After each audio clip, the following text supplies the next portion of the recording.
Jesus Christ एक ऐसा आदमी जिसने जिंदगी को, हिस्ट्री को, इवन कैलेंडर को और धार्मिक विश्वासों को, आइडियोलॉजीज को पलट कर रख दिया, बदल कर रख दिया। आखिरकार हम कितना जानते हैं जीसस क्राइस्ट के बारे में? आइए आज हम देखेंगे जीसस क्राइस्ट की लाइफ से रिलेटेड कुछ ऐसे 5 मिस्टीरियस फैक्ट्स जो आपकी सोच को हिला कर रख देंगे और आपको सोचने पर मजबूर कर देंगे कि सचमुच ऐसा हुआ भी था या नहीं। Let's dive into the mysterious life of Christ with your host Nitin.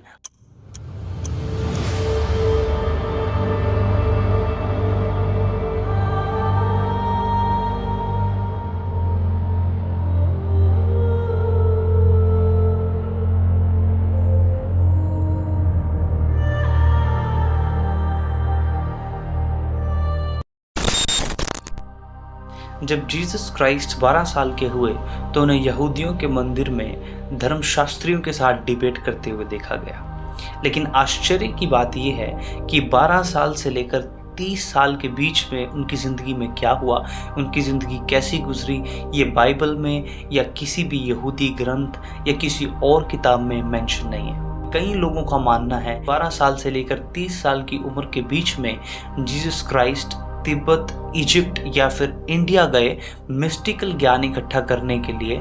और अगर हम देखें तो हमें पता चलता है कि इंडिया में भी कई ऐसे हिस्टोरिकल टेक्स्ट हैं जिसमें ईसा नाम के व्यक्ति का मेंशन है जिसने प्रेम का और शांति का प्रचार किया। लेकिन सच्चाई क्या है ये कोई नहीं जानता। एक बहुत ही रहस्यमय बात हमें बुक ऑफ जॉन में देखने के लिए मिलती है जीसस की लाइफ के बारे में।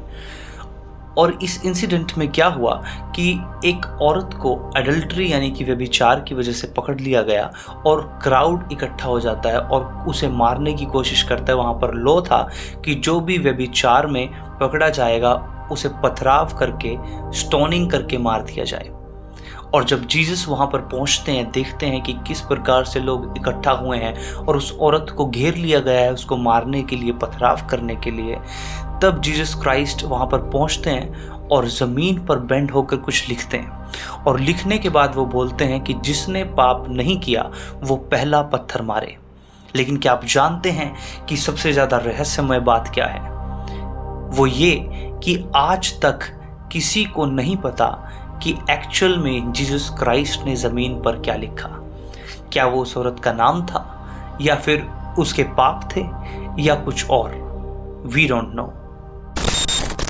क्रूसिफिक्शन यानी क्रूस के द्वारा मृत्यु एक ऐसी सजा थी जिसे रोमन एम्पायर के द्वारा डेवलप किया गया था और इसका मेन मकसद था कि धीरे धीरे ये टॉर्चर से इंसान को मार देती थी। लेकिन जीसस क्राइस्ट की क्रूसिफिक्शन के वक्त हम देखते हैं कि मात्र 6 घंटे के अंदर जीसस क्राइस्ट मर चुके थे।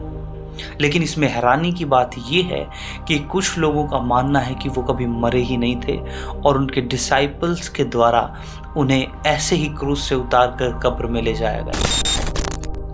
आपको जानकर आश्चर्य होगा कि दुनिया में सबसे ज़्यादा पढ़ी जाने वाली और सबसे ज़्यादा प्रिंट की जाने वाली किताब है बाइबल।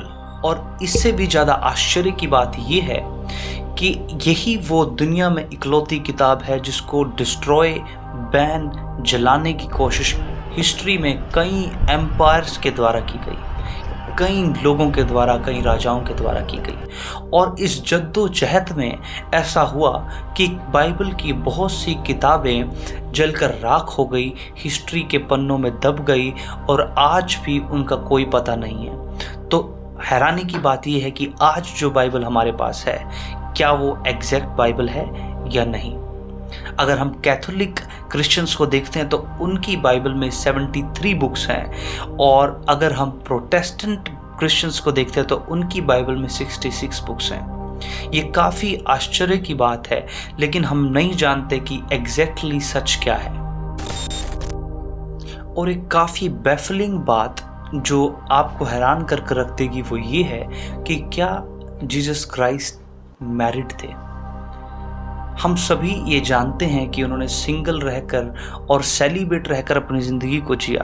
तो आखिरकार क्यों ये क्वेश्चन हमारे मन में उठता है और क्यों लोग ये क्वेश्चन करते हैं। इसका सबसे बड़ा कारण ये है कि डा विंची कोड जैसी फिक्शनल किताबों में और कई और टेक्स्ट्स में भी ऐसा दर्शाया गया है, कहीं ना कहीं ऐसा बताया गया है कि मरियम मगदलीनी नामक जो एक जीसस की फॉलोअर थी, उनके साथ जीसस का कुछ ना कुछ रिलेशन था।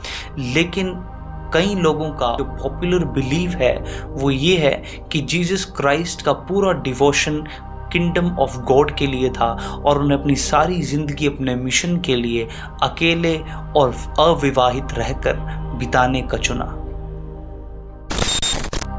आखिर कौन थे जीसस? क्या वो एक धार्मिक गुरु थे, या फिर एक भविष्यवक्ता, या फिर सच में सन ऑफ गॉड, या फिर कुछ ऐसा जो आज तक हम समझ ही नहीं पाए? जीसस की लाइफ से जुड़ी हुई मिस्ट्रीज के बारे में आप जो जानते हैं वो कमेंट कर बता सकते हैं। And for more videos like this, please subscribe and let's explore the ancient world together. Bye bye.